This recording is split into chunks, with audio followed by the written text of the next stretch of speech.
है। हम जिन को देखते हैं जो इस वक्त क्यू और उसकी पूरी टीम के साथ मौजूद होती है। माहौल पहले से ही बहुत हेवी होता है और तभी जिन वीडियो चलाती है। इस वीडियो में साफ दिखाई देता है कि कैसे जोंग जिनमन ने जे को खत्म कर दिया था, वो भी बिना किसी हेजिटेशन के। यह सब देखते ही क्यू का चेहरा पूरी तरह बदल जाता है। उसकी आंखों में गुस्सा साफ दिखाई देता है और वो गुस्सा धीरे धीरे हेट में बदलने लगता है। जे सिर्फ उसका भाई ही नहीं था बल्कि उसका सबसे बड़ा सपोर्ट सिस्टम था और अब वही इंसान जोंग जिनमन की वजह से मर चुका था। क्यू बिना सोचे समझे कहती है कि अब वो जिनमैन को जिंदा नहीं छोड़ेगी, वो अभी के अभी कोरिया जाकर उसे मार देगी। लेकिन जिन तुरंत उसे रोक देती है। उसका टोन बिल्कुल काम होता है लेकिन उसके वर्ड्स बहुत क्लियर होते हैं। हम ऐसा नहीं कर सकते, अभी नहीं, ऊपर से डायरेक्ट ऑर्डर्स आए हैं और इस वक्त हमारी सबसे बड़ी प्रायोरिटी है सर्वर। जिन आगे समझाती है कि अगर अभी उन्होंने इमोशनल होकर डिसीजन लिया तो पूरा सिस्टम खतरे में आ सकता है और जो नेटवर्क उन्होंने इतने सालों में बनाया है वो एक ही गलती से खत्म हो सकता है। फिर वो क्यू को आदेश देती है कि फिलहाल वह अपने भाई जे की बॉडी लेकर जापान वापस चली जाए और वहाँ सिचुएशन को संभाले। क्यू बाहर से कुछ नहीं कहती लेकिन उसके अंदर रिवेंज की आग और भी तेज हो चुकी होती है। अब वो सिर्फ सही मौके का इंतजार कर रही है। दूसरी तरफ जियन हॉस्पिटल में होती है। उसका शरीर तो ठीक हो रहा होता है लेकिन उसका दिमाग अभी भी उसी ट्रॉमा में फंसा हुआ है। वो बार बार उसी पल को याद कर रही होती है जब उसने वो जिन को अपने सामने खो दिया था। उसकी आंखें बंद होती हैं और अचानक उसे ऐसा लगता है कि उसका अंकल जोंग जिनमैन उसके सामने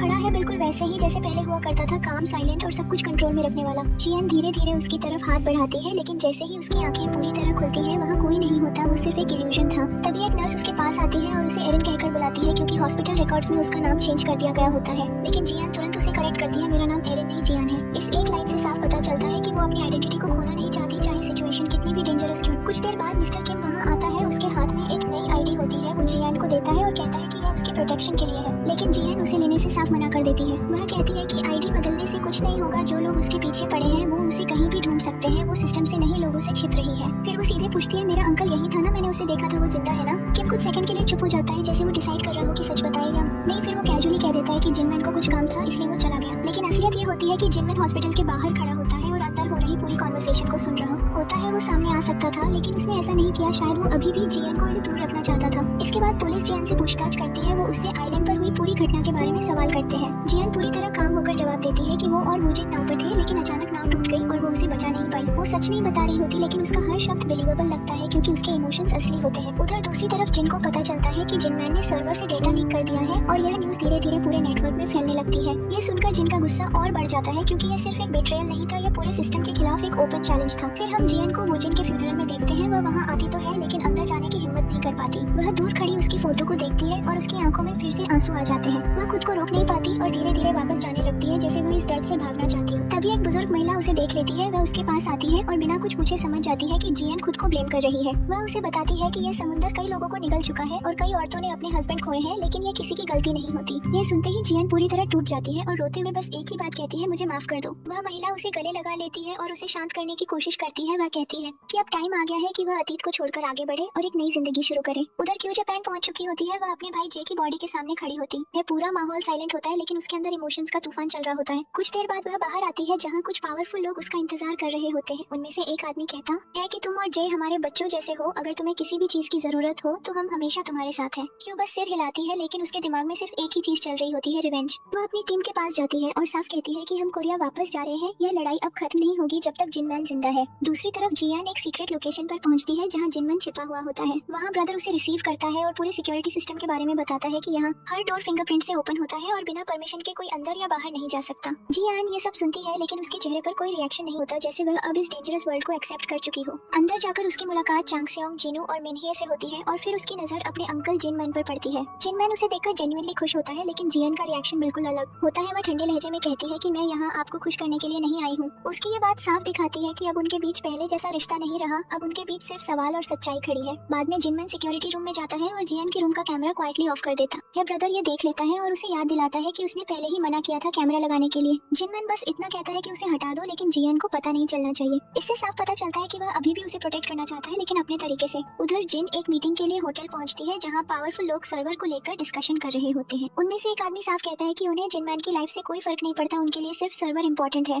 अगर जिनमैन फिर से डेटा लीक करता है तो पूरी ऑर्गेनाइजेशन खतरे में पड़ सकती है और इस बार कॉन्सिक्वेंसेस और भी डेंजरस होंगे। यहीं से साफ हो जाता है कि अब ये सिर्फ रिवेंज की कहानी नहीं रही, अब ये एक ऐसी वॉर बन चुकी है जहाँ पावर, कंट्रोल और सर्वाइवल सब कुछ दांव पे लगा है। जिनमैन से कहती है कि यहाँ से निकलने के लिए किसी को भेजो, वह अब इस जगह पर ज्यादा देर रुकना नहीं चाहती। अगले सीन में हम देखते हैं कि जिन मैन उसके साथ चल रहा होता है और उसे समझाने की कोशिश करता है। वह कहता है कि अपने अंकल से इतना हर्ट मत हो, वो जो भी कर रहा है सिर्फ तुम्हें बचाने के लिए कर रहा है। वह आगे बताता है कि तुम नहीं जानती, जब जिनमन मिलिट्री में था तब उसने अपने कई साथियों को अपनी आंखों के सामने मरते देखा है। उसके बाद से ही वह ऐसा बन गया, कोल्ड, कैलकुलेटेड और हर सिचुएशन को कंट्रोल में रखने वाला। लेकिन जियन उसकी बात काट देती है। वह कहती है मुझे ये सब पता है, लेकिन मैं उनके जैसी नहीं बनना चाहती। मैं उस दुनिया का हिस्सा नहीं बनना चाहती जहाँ हर प्रॉब्लम का सोल्यूशन वायलेंस हो। यह सुनकर जिनमन कुछ नहीं कहता, लेकिन उसके चेहरे पर साफ दिखता है कि उसे जियन की बातों से फर्क पड़ा है। इसके बाद जियन बेसमेंट में जाती है जहाँ उसकी मुलाकात मिन्हे से होती है। वह सीधे कहती है कि उसे फाइट करना सीखना है। मिन्हे पहले उसे ध्यान से देखती है, जैसे वह समझ रही हो कि जियन सच में सीरियस है या नहीं। फिर बिना कुछ कहे उसे ट्रेनिंग देना शुरू कर देती है। उसी दौरान ब्रदर उसे फैसिलिटी की सिक्योरिटी के बारे में डिटेल में बताता है। वह उसे एक सीक्रेट पैसेज तक लेकर जाता है। वह कहता है ये इमरजेंसी डोर है, अगर कभी सिचुएशन आउट ऑफ कंट्रोल हो जाए तो हम यहाँ से एस्केप कर सकते हैं। फिर वह एक हिडन बटन दिखाता है और कहता है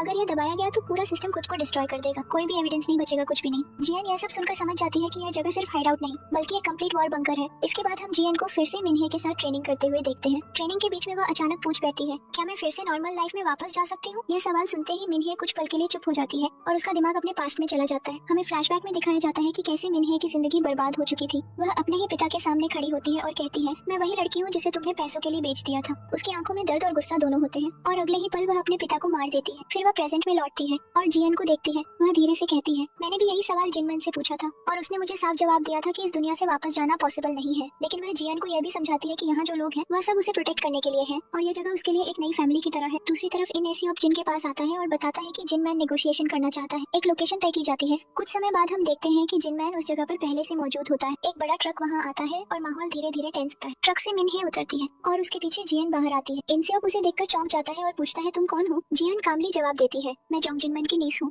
इंसियोक गुस्से में आ जाता है। वह कहता है कि जिनमैन फिर से खुद नहीं आया, क्या तुम लोग मेरे साथ गेम खेल रहे हो। लेकिन जियन बिना डरे जवाब देती है गेम में नहीं, तुम खेल रहे हो। वह उसकी पॉकेट में लगे हिडन कैमरा को नोटिस कर लेती है और सीधे जिन को बुलाती है। कुछ ही देर में जिन वहाँ आ जाती है और उसके साथ क्यू भी होती है। क्यू को देखते ही जियन को वह मोमेंट याद आ जाता है जब उसने उसे धमकी दी थी कि अगर वह उसके साथ नहीं गई तो वह उसके बॉयफ्रेंड को मार देगी। जियन सबसे पहले अपोलॉजी देती है। वह कहती है कि बेबीलोन के साथ जो भी हुआ उसके लिए सॉरी। यह सुनकर जिन हंसने लगती है, उसे यह सब मजाक लगता है। जियन फिर कहती है मेरे अंकल अब इस गेम से बाहर हो चुके हैं, अब मोर्टेल की सीईओ मैं हूँ। और वह ट्रक की तरफ इशारा करती है। उसमें सर्वर है, तुम उसे ले सकती हो। लोग चेक करते हैं और सच में सर्वर वहाँ होता है। अब जिन पूछती है तुम्हारी कंडीशन क्या है। जियन साफ कहती है अब से कोई वॉर नहीं होगी, तुम लोग हमारे अंकल से दूर रहोगे। वह ट्रक की जिन की तरफ बढ़ाती है। अगर तुम इसे ले लेती हो तो मैं समझ जाऊंगी कि डील एक्सेप्ट है। लेकिन जिन की नहीं लेती। वह पूछती है अगर हमने तुम्हारी बात नहीं मानी तो क्या होगा। जियन का जवाब सीधा होता है फिर यहाँ से कोई जिंदा नहीं जाएगा। तभी अचानक जिनमन के लोग चारों तरफ से उन्हें घेर लेते हैं। अब जिनके पास कोई ऑप्शन नहीं बचता, उसे पीछे हटना पड़ता है। इस दौरान हम सिंह को भी देखते हैं जो जिनमैन की हेल्प के लिए आया होता है। जिनमैन उसे थैंक्स कहता है, लेकिन सिंह साफ कहता है कि वह उसकी वजह से नहीं बल्कि जियन की वजह से आया है। इसके बाद पूरी टीम एक साथ होती है और डिस्कशन होता है कि किसे कोड ग्रीन देना चाहिए। लेकिन जियन बीच में ही कहती है यहाँ सब कोड ग्रीन है क्योंकि हम सब एक फैमिली है। उसकी यह बात सुनकर चांगसेओंग इमोशनल हो जाता है और उसे अपनी माँ की याद आ जाती है। तभी जिनमन के पास पासिन का कॉल आता है। वह हेल्प मांग रहा होता है और यहीं पर एपिसोड एक डेंजरस क्लिफ हैंगर पर खत्म होता है। सो गाइस, अगर आपको यह ड्रामा एक्सप्लेनेशन पसंद आया हो तो वीडियो को लाइक जरूर करना। चैनल पर नए हो तो सब्सक्राइब करके बेल आइकन प्रेस कर लो। मिलते हैं इसके अगले एपिसोड में। Till then bye bye.